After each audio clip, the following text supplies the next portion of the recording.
লিমান কানা ইয়ারজুল্লাহ ওয়াল ইয়াউমাল আখিরা ওয়া যাকারাল্লাহ কাসীরা। সেই রাসূলুল্লাহ যিনি আমার আদর্শের প্রতীক, মডেল, তাকে আমাদের ভালোবাসতে হবে। 2 নম্বর যেটা বলছি, রাসূলের সাথে প্রেম। বদরের প্রান্তরে যখন যুদ্ধ হবে, রাতের বেলা রাসূলুল্লাহ চিৎকার মেরে মেরে মসজিদের মধ্যে কান্দে। ডান দিকে আবু বকর, বাম দিকে ওমর। আবু বকরের ঘুম ভাঙছে। নবী কান্দেন কে? কয় বলবো না। আবার নবী কান্দেন কে? নবী কিছু কথা বলে না। 3 নাম্বার, নবী কান্দেন কেন নবীজি? ফজরের নামাজের পরে যুদ্ধ শুরু হবে কাফেরদের বিরুদ্ধে। নবীজি গলা ছেড়ে দিয়ে চিৎকার মেরে মেরে কাঁদতেছে। হযরত আবু বকর বলে, কেন কান্দেন নবী? আমার একটু বলা যাবে না? না হলে আমিও কান্না শুরু করব। হযরত নবীজি বলে, আবু বকর, সকাল হলে আল্লাহর কোরআনের নাম মুছে যাবে। কোরআনগুলিকে ধরে ধরে ডাস্টবিনে ফেলায়া দেওয়া হবে। তোমার নবী মুহাম্মদের নামটা আর থাকবে না। তখন তুমি আবু বকর বেঁচে থেকে কি করবে?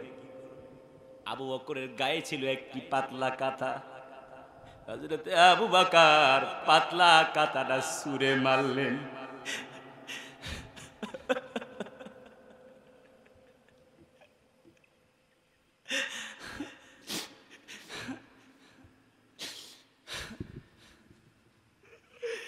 ইয়া রাসূলুল্লাহ,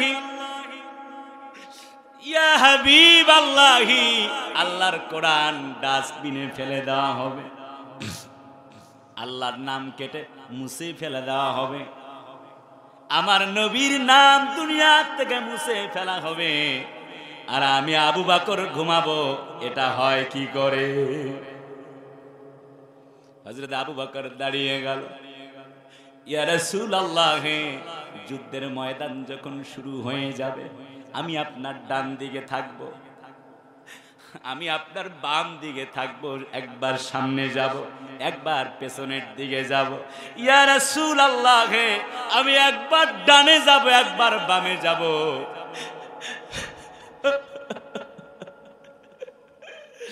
একবার সামনে যাব, একবার পেছনে যাব গো নবীজি। হাবিব, ইয়া রাসূলুল্লাহ,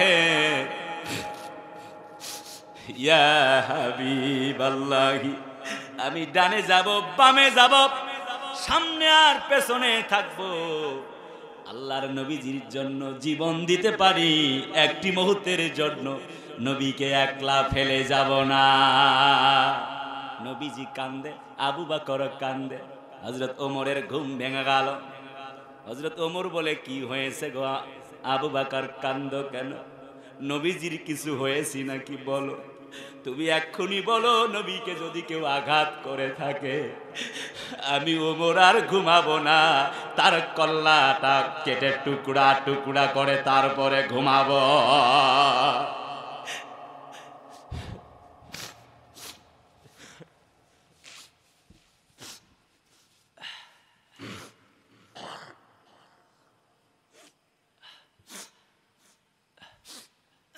বন্ধুরা, অনেক রাত হয়ে যাচ্ছে।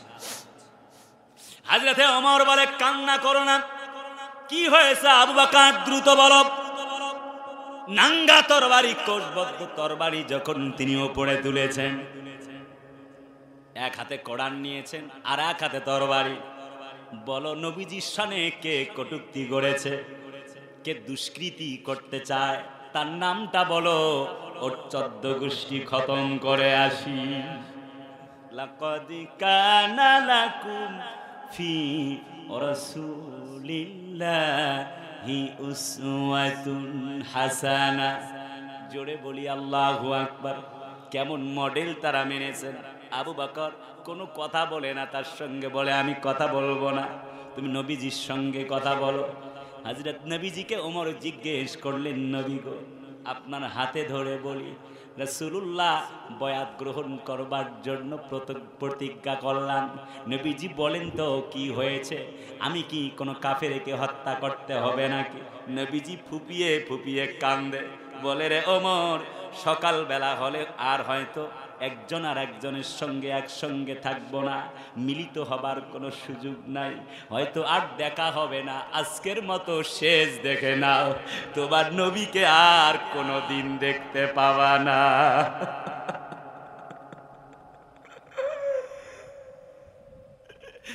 হযরত ওমর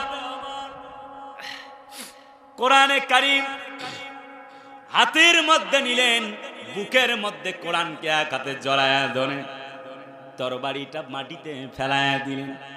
ইয়া রাসূলুল্লাহ, এই জন্য যদি আপনি কাঁদেন, আপনার বুকে বুক রেখে হাতে হাত রেখে কথা দিচ্ছি, যুদ্ধের ময়দানে ডান দিক থেকে যদি একটি তীর নিক্ষেপ আমি দেখতে পাই, আমি ওমর তখন আপনার ডান দিকে যাব। যদি দেখি বাম দিক থেকে তীর আসতেছে, আমি বাম দিকে যাব। যদি দেখি সামনে থেকে তীর মারতেছে, আমি সামনে যাব। যদি দেখি পেছন দিক থেকে তীর মারা হচ্ছে, পেছন দিকে যাব। আমি ওমর 1000 বার জীবন কোরবান করতে পারি, একটি মুহূর্তের জন্য নবীর দরবার ছেড়ে যেতে পারি না।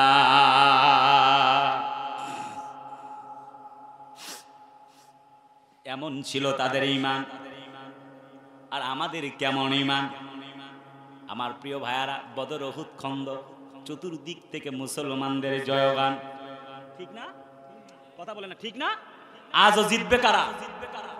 সকলে কথা কানে চিল্লা, এখন কারা? নতুন বাংলাদেশ এসেছে তামাম পৃথিবীতে 24-এর এই জুলাইয়ের গণ অভ্যুত্থানের মাধ্যমে। আগামীর পৃথিবী হবে ইসলামের পৃথিবী, আগামীর সূর্য হবে ইসলামের সূর্য, আগামীর বাংলা হবে ইসলামের বাংলা।